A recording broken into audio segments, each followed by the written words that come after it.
Assalamualaikum warahmatullahi wabarakatuh. Good morning, my lovely students. How have you been today? I hope all of you are fine. Well, before we start our lesson today, let's pray to God according to our own belief. May Allah subhanahu wa ta'ala bless us forever. Amin ya robbal alamin. Okay, class. Today we are going to learn about recount text.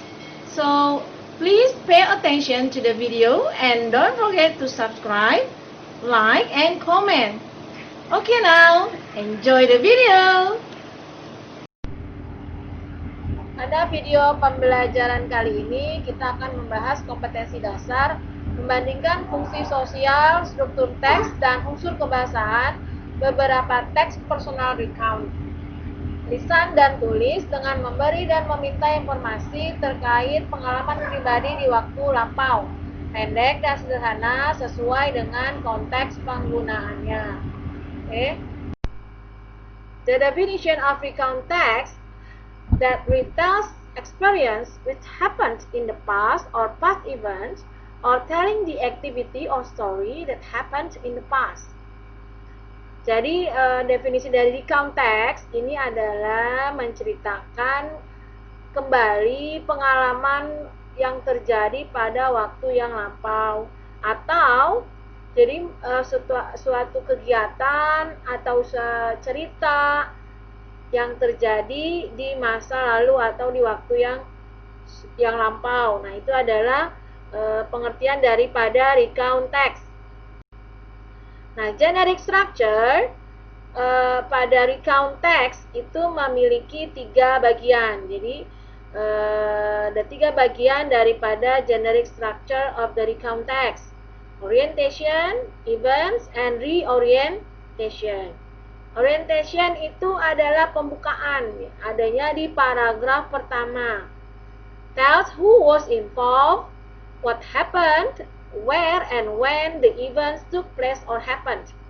Jadi, isi daripada paragraf pertama atau orientation ini adalah menjelaskan who was involved, siapa orang yang akan dibicarakan pada teks tersebut, and then what happened, apa yang terjadi, and then where and when the event took place or happened. Di mana dan kapan kejadiannya atau peristiwanya terjadi. Itu ada di paragraf pertama yang kita sebut dengan orientation. And the second paragraph, nah paragraf kedua, ketiga, mungkin keempat, itu adalah events. Ya, events itu describe series of events that happened in the past.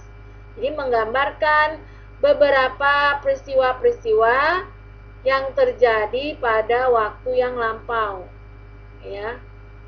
And then the last paragraph, nah paragraf terakhir itu adalah reorientation atau penutup ya. Reorientation. Nah, reorientation ini menjelaskan step personal comment of the writers to the end of the story. Ya, jadi menjelaskan the personal comment,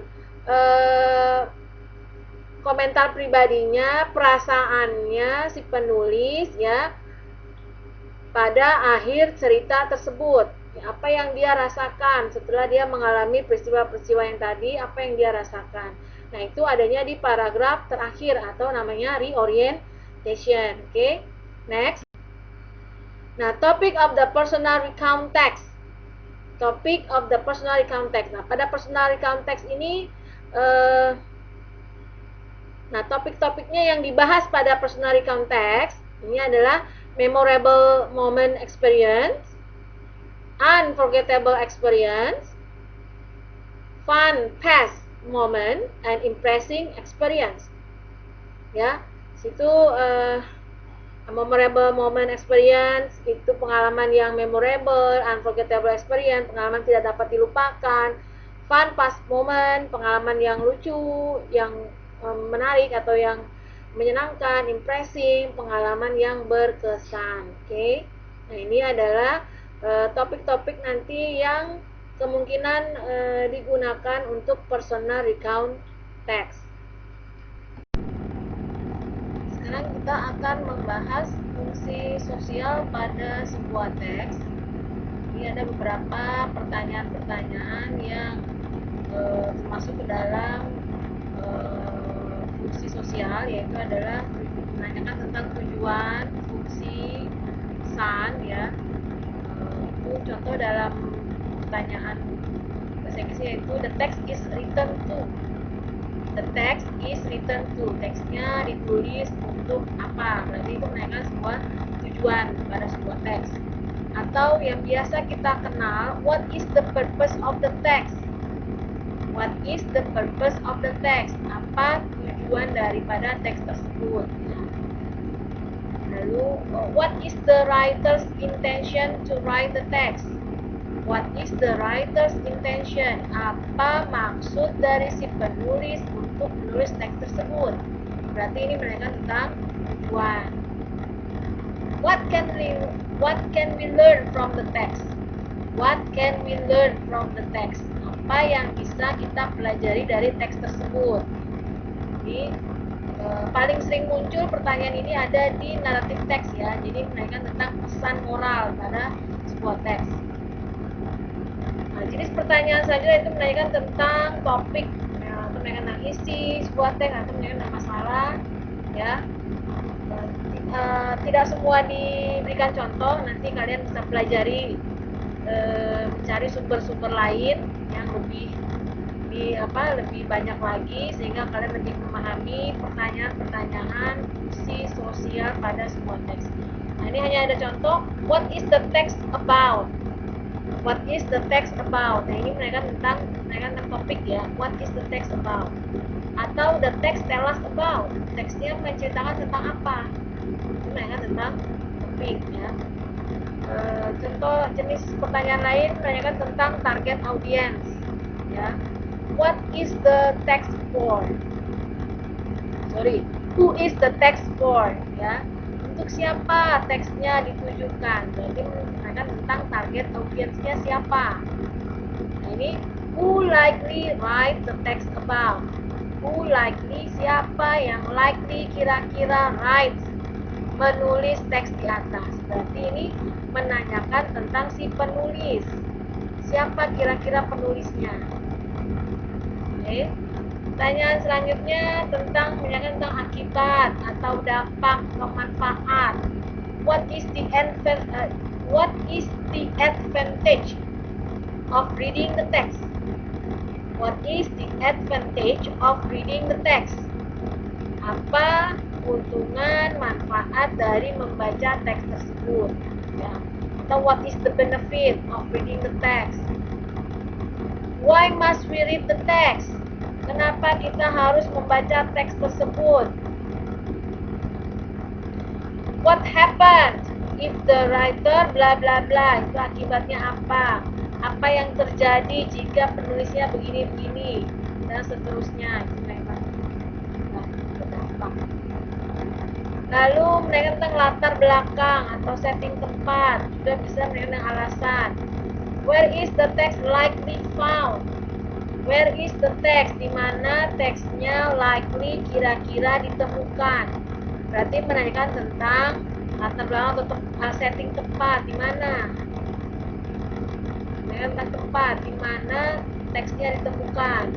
The text can be read in. Teksnya dapat dibaca di mana. Ya. Oke.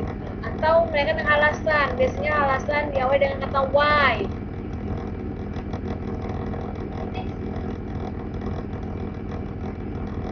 Oke, anak-anak. Nah, ini adalah jenis-jenis pertanyaan, kategorinya fungsi sosial, menanyakan tentang fungsi sosial, ya. Jadi ada tujuan, menanyakan tentang pesan, target audience, topik, ya, manfaatnya apa, dan seterusnya. Nanti silakan kalian bisa pelajari lagi lebih dalam lagi fungsi sosial ini, mencari referensi-referensi materi, bisa di YouTube lain atau di internet dan lain-lain. Silahkan kalian pelajari lebih dalam lagi.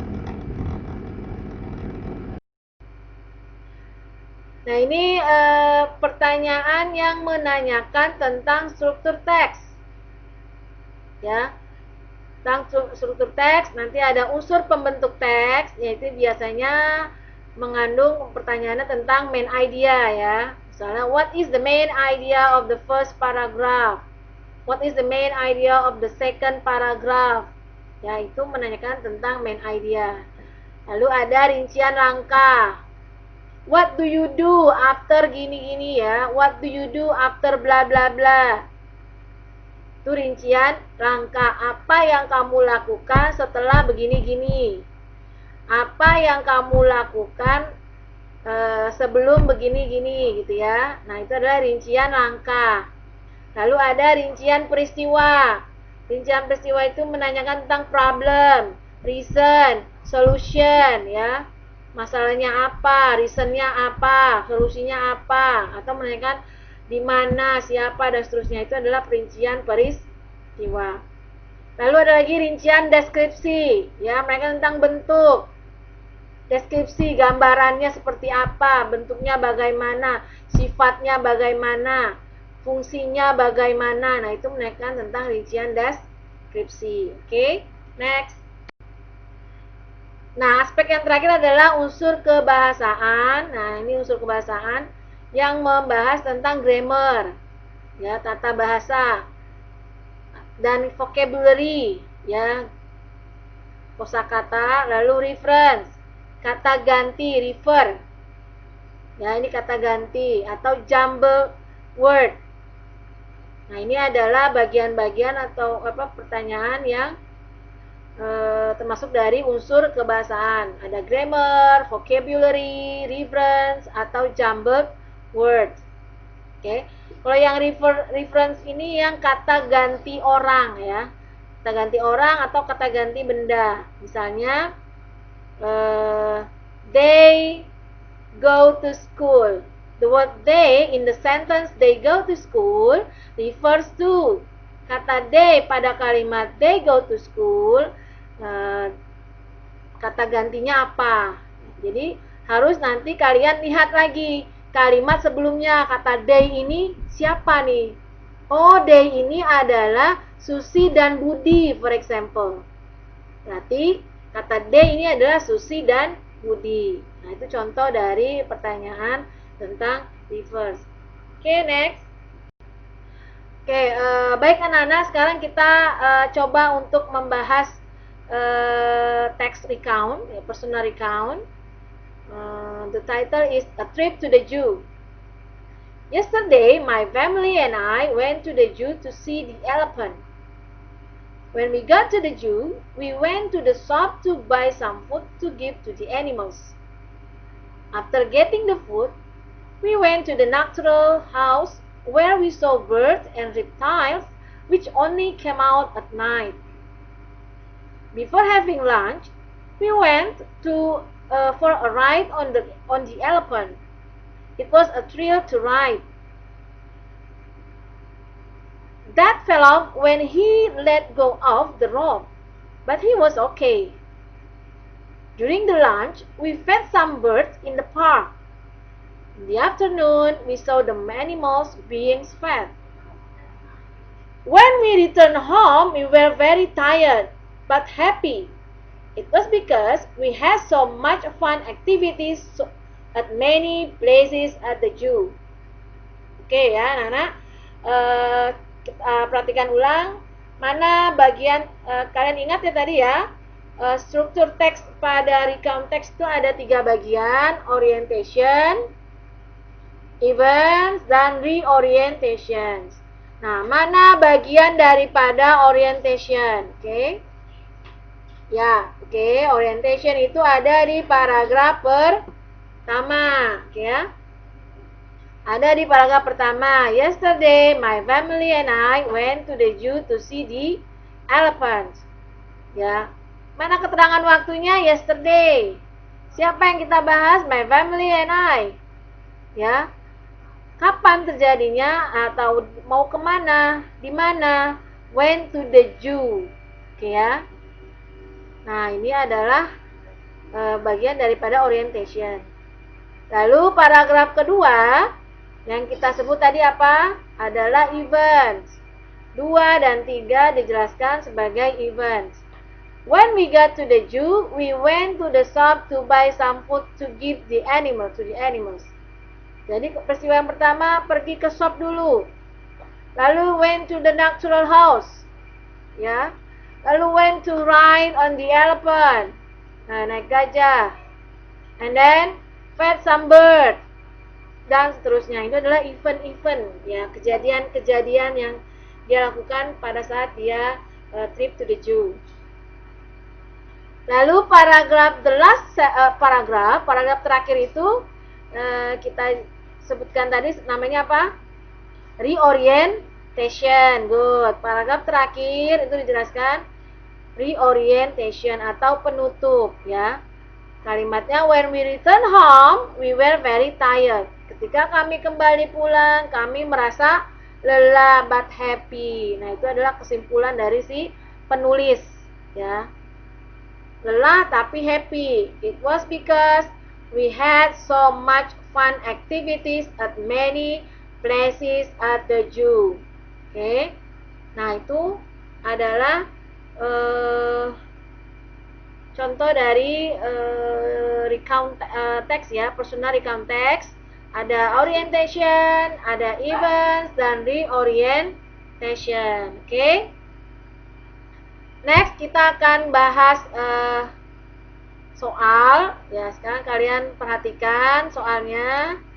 Lalu kalian bisa jawab, bisa dalam hati, bisa kamu tulis di kolom komentar.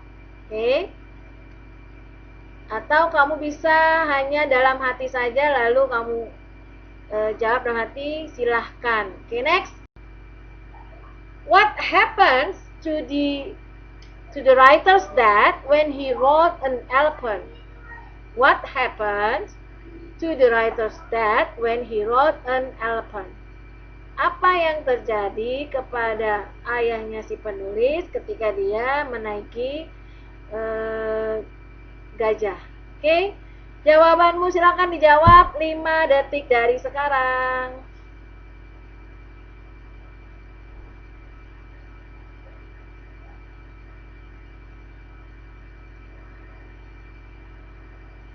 Okay. What is your answer? Yes, the answer is C. Jawabannya adalah C, ya.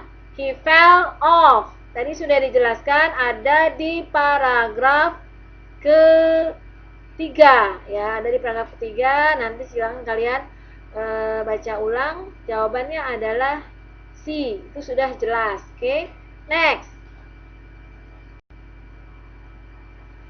Why did the writer and his family feel very tired after having a trip to the zoo? Why did the writer and his family feel very tired? Kenapa si penulis dan keluarganya feel very tired, merasa sangat lelah after having a trip to the zoo? Ya, setelah dia perjalanan ke kebun binatang. Oke, silakan kalian jawab 5 detik dari sekarang.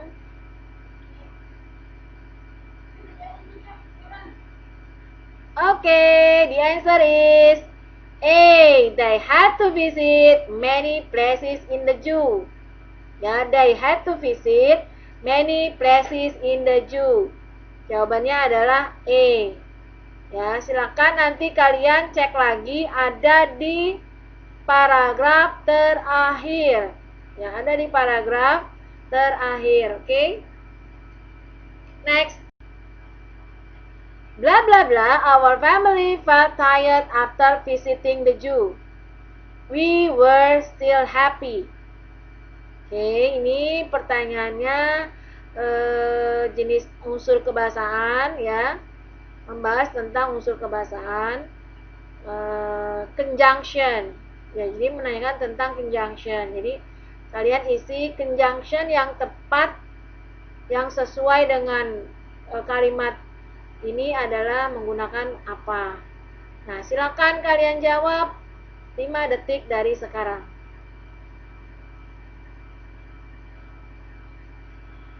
Okay, the answer is C.